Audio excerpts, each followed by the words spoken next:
A very warm welcome to another episode of Active Voices, Transdisciplinarity and Participation in the Ancient Studies, a conversation series by the Berliner Antike-Kolleg. My name is Sabine Müller. I'm the host of this series, and I'm happy to welcome another amazing guest today, Leslie Chan from the University of Toronto Scarborough. Let me introduce you very, very briefly to our audience out on the screen. So Leslie is Associate Professor in the Department of Global Development Studies and the Director of the Knowledge Equity Lab at the University of Toronto Scarborough. Leslie is interested in the role and design of knowledge infrastructure and their impact on local and international development.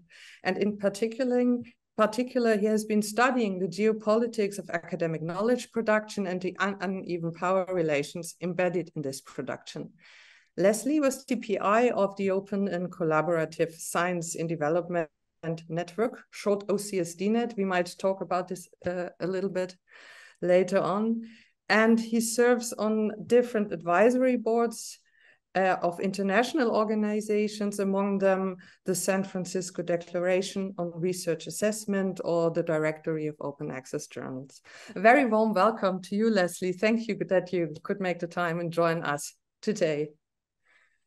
Well, thanks for asking me to join in this conversation. Look forward to it. Wonderful. So I've very briefly mentioned already all these networks and initiatives you have founded. So the Berliner Antike-Kolleg looks for how a transdisciplinary dialogue and participative approaches can enrich research in their own field and give impulses to the ancient studies.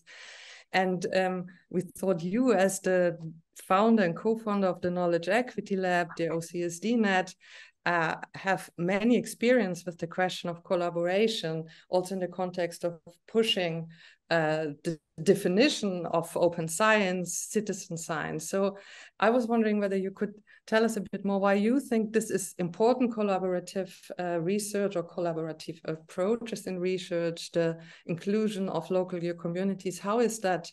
How does that affect research? Yeah, so perhaps it would be helpful. Like I was trained in graduate school as a physical anthropologist, and in North America, anthropology is one of these four field disciplines with archaeology, linguistic, cultural anthropology, and physical anthropology all wrapped into one. So as a graduate student, I was trained to have to study in all the fields, so different methodologies and literatures and so forth. So interdisciplinarities has always been part of the training. And then in my early days of graduate school, this thing called the internet came along, the World Wide Web in particular, and that kind of gave me a lot of optimism about how knowledge production could really drastically be transformed from these old-fashioned publishing models to really a more democratic way of sharing knowledge. And so I became very involved with this whole open access movement. And because I was also interested in the infrastructures of communication, I developed a strong interest in sort of critical studies of technologies and now increasingly big data and so forth. And so my school thought, oh, maybe we'll ask Leslie to look after this media studies program. They just started 15 years ago. Having to kind of travel to different areas of inquiry also led me to work with a lot of community organizations based in the Global South. So I have been lucky to work with colleagues based in India, South Asia, and Indonesia, many different African countries, and Latin America as well. So in interaction with them, I realized that we have a lot of uneven infrastructures.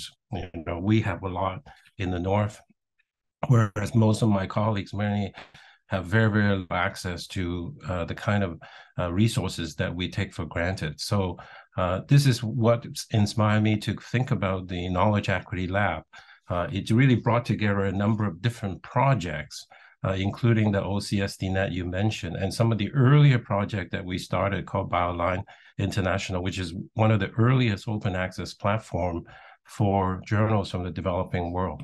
And so the Knowledge Equity Lab is just a place to bring all these things together, allow our different partners also to coalesce, and more importantly, to bring in community members locally that are around our school in the city of Toronto to also take part in the conversation.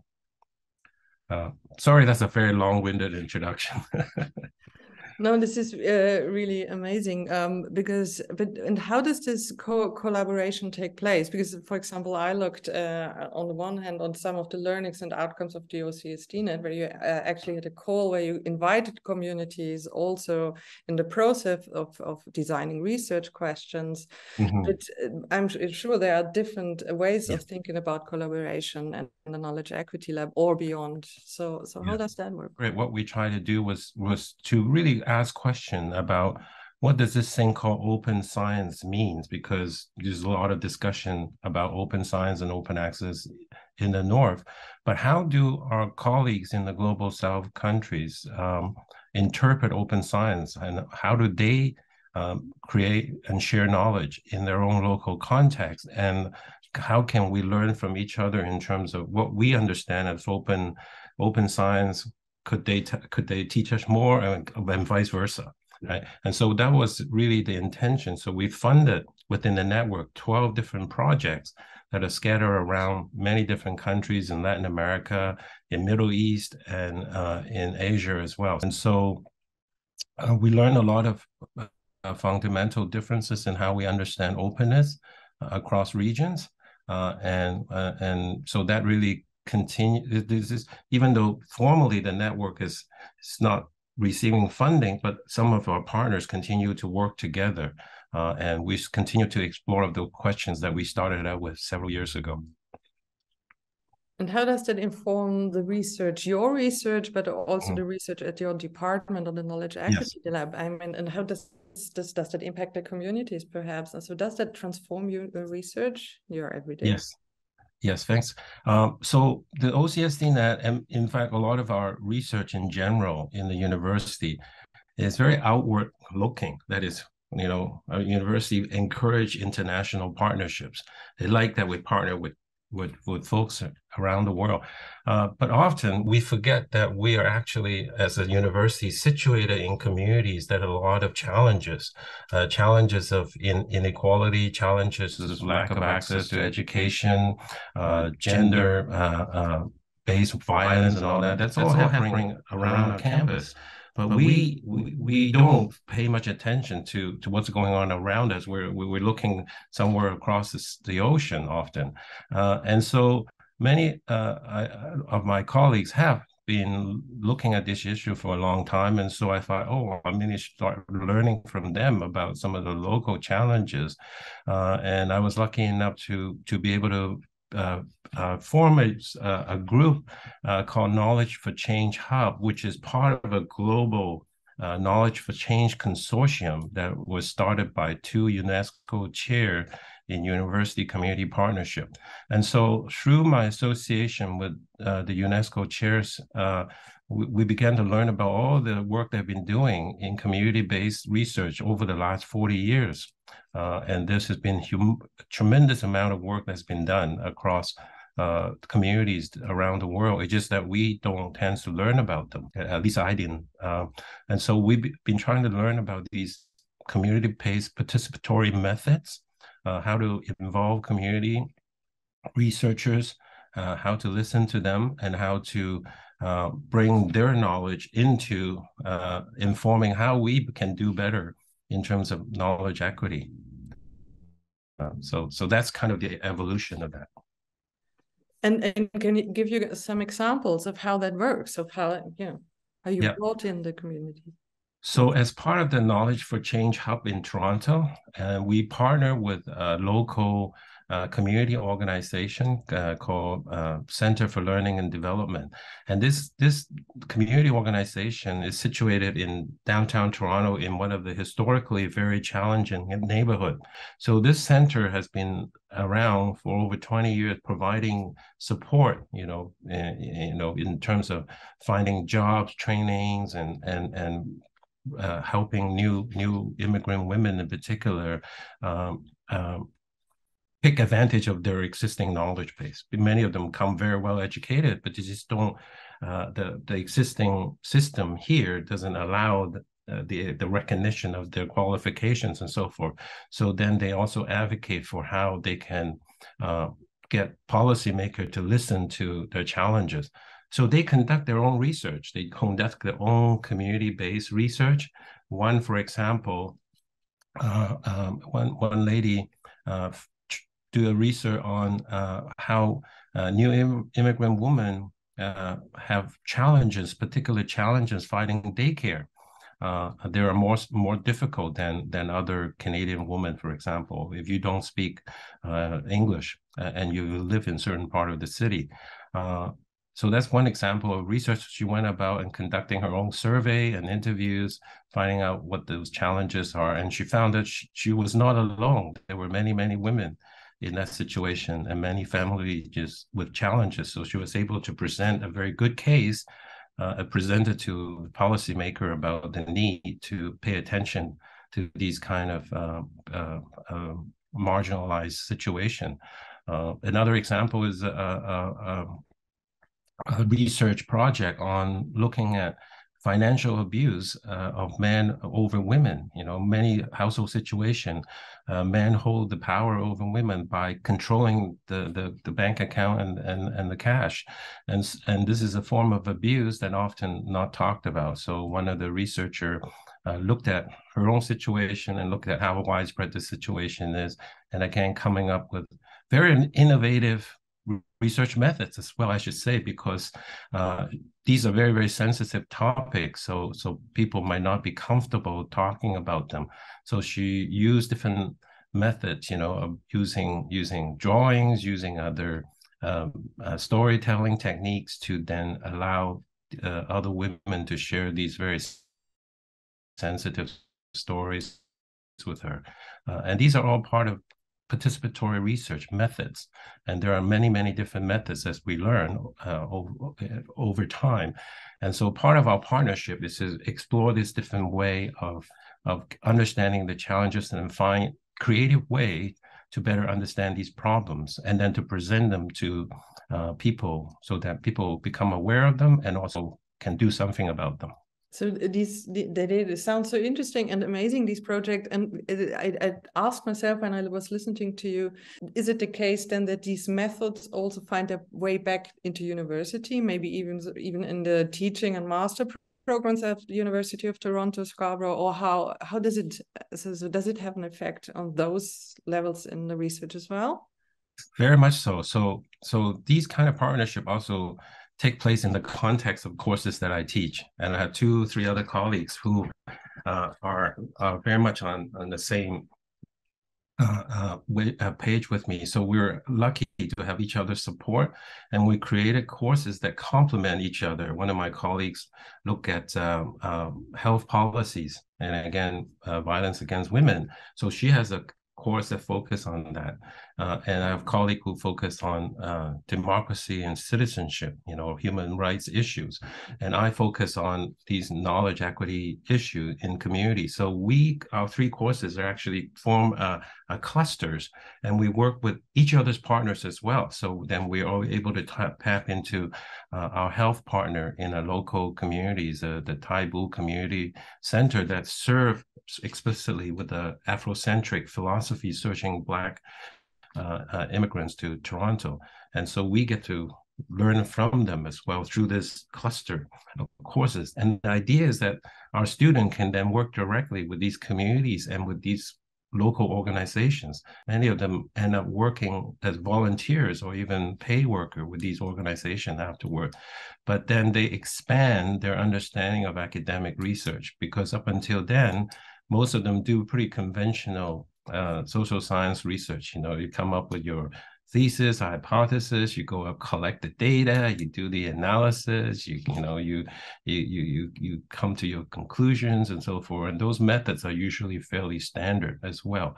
And so through these different way of working with communities, students really expand their understanding of research, but who has the power to do research, right? Because again, historically, the researchers from the university comes to the community to do research on the communities, and they take the data and they take it back and they publish and so forth. There's really no collaboration per se, right? So what they really learn first and foremost is that those research questions, if you were thinking about community-based research, should come from the communities, like those one that I mentioned, the daycare challenges, the financial abuse, you know, the lack of recognition for teachings, certification. So these are all things that are the real challenges that people face.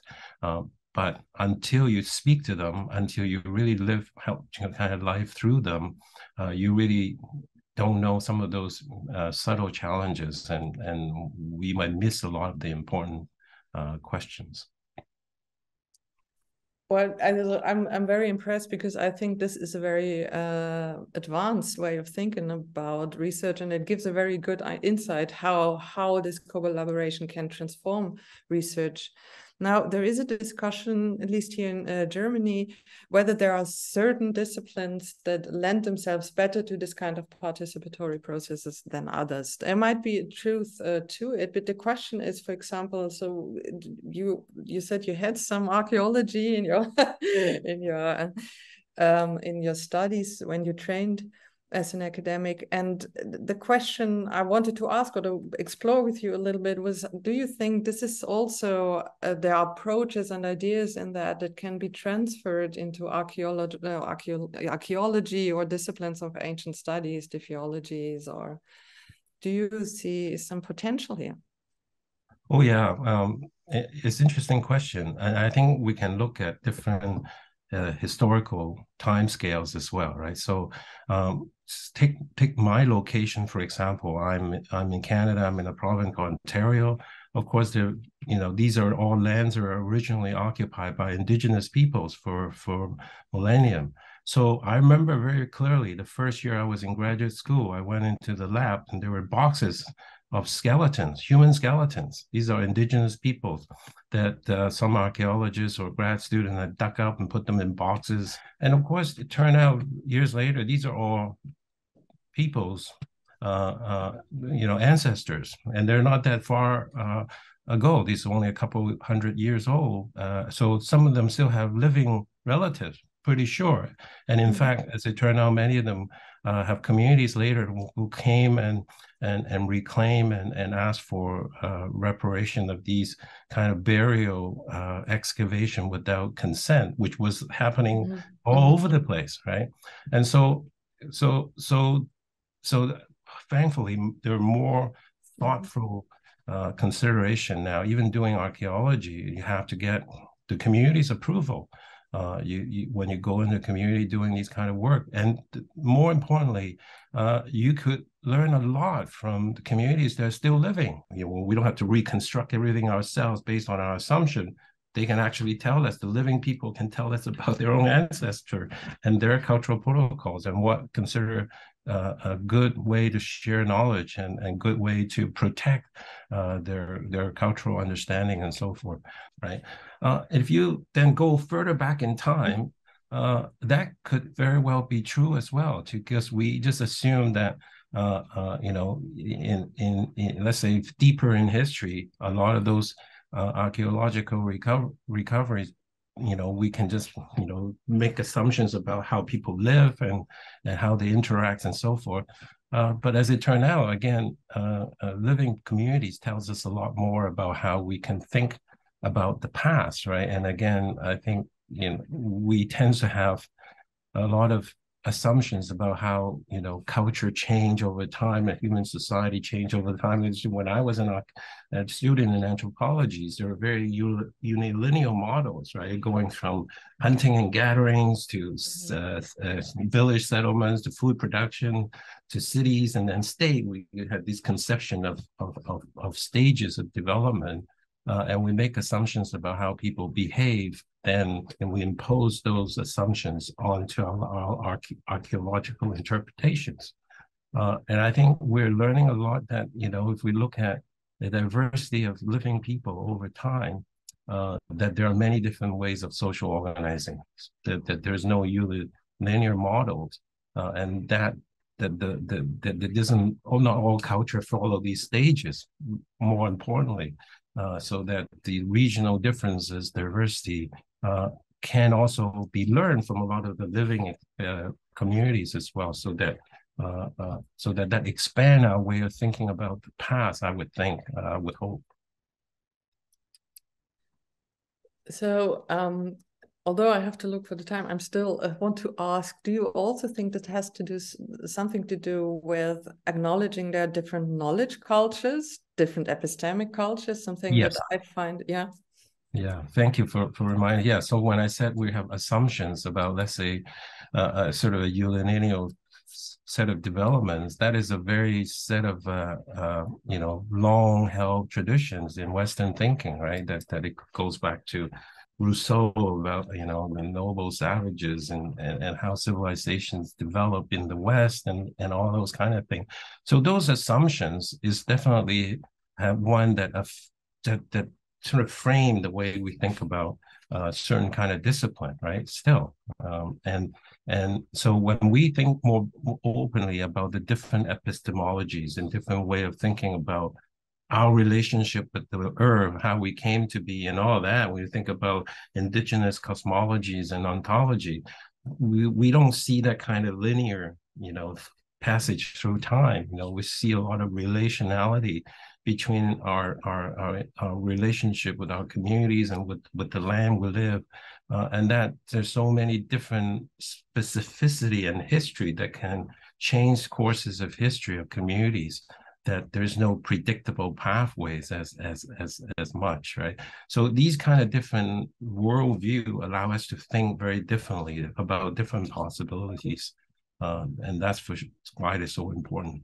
Yeah, thank you so much on expanding on that. This is so fascinating to me because I'm sure there are a lot of people, perhaps like you, like me, who trained in this certain culture and now opening up, and you can discover there's also a lot of enthusiasm about discovering these different cultures of thinking and knowledge, I imagine. So there's yet another thing, and that brings us a little bit back to the researchers. I mean, very often researchers are in a very strict or framework of publishing. I mean, we know the entire incentive system. So what do researchers, what is it that researchers need as framework conditions in order to make or engage in this collaborative kind of work? Do you have any 3 wishes? If you had 3 wishes, what would be these wishes? Well, so what I've learned over the recent years is that there are many colleagues who are like me, very, very interested in working collaboratively and equitably with partners in the communities. But the challenge is that the institutional culture, as we well know, it doesn't favor that kind of, doesn't recognize that kind of research, right? We still very much, as you say, publish or perish, and it's not just publish. It's published, individually, right? Getting research grant, as a way to get your reputations and so forth. And so these all are contrary to me to this kind of collaborative research, which by definition takes a long time, because in order to work with community, you need to build trust, and building trust with community takes time. You can't say, oh, I'm going to run in for 6 months and I know everything about them. It doesn't work that way. Sometimes it could take years. And so our university doesn't allow for that kind of sort of slow scholarship, if you will, often, and even more so now, right? Everything's accelerated. And so if you say I have one big wish, is that big wish is to, that university administrations and funders open up their mind about the need for these kind of time requirement, the slowness of scholarship and trust building that are necessary for true community collaboration, which are so important to expanding our knowledge base, right? So that is number one. so to me, that's really first and foremost is the recognitions and the space to do that kind of work, and of course to come up with different way to value these type of research, instead of saying, oh, how many publications do you have, and how much grant money did you get, is, well, what kind of real social impact have you been able to generate? And I would include social impact not just on society but on our students as well. I like to think some of my students learn about different way to think about social justice and equity that they're now taking forward to their career, either as lawyers, as teachers, as policymakers. And so to me, those are all real impact, but we don't measure those, right? So we have to rethink how we assess impact as well. Wonderful. I think this is actually a wonderful final words. I do really hope that these wishes become true, because it will enable future generations of researchers to do really great collaborative work, pushing the boundaries of openness in research and academia. Thank you so much for being here, Leslie Chan, taking the time, talking to us, sharing your experience. This is so wonderful. And to everyone else, also a goodbye. Thank you for watching this video. You can gather more information on the blog of the Berliner Antike-Kolleg if you want to learn more about Leslie Chan, the Knowledge Equity Lab, or the projects from the OCSDnet. Please look them up. Thank you very much. Thank you again, Leslie. And goodbye. Thank you so much for having me.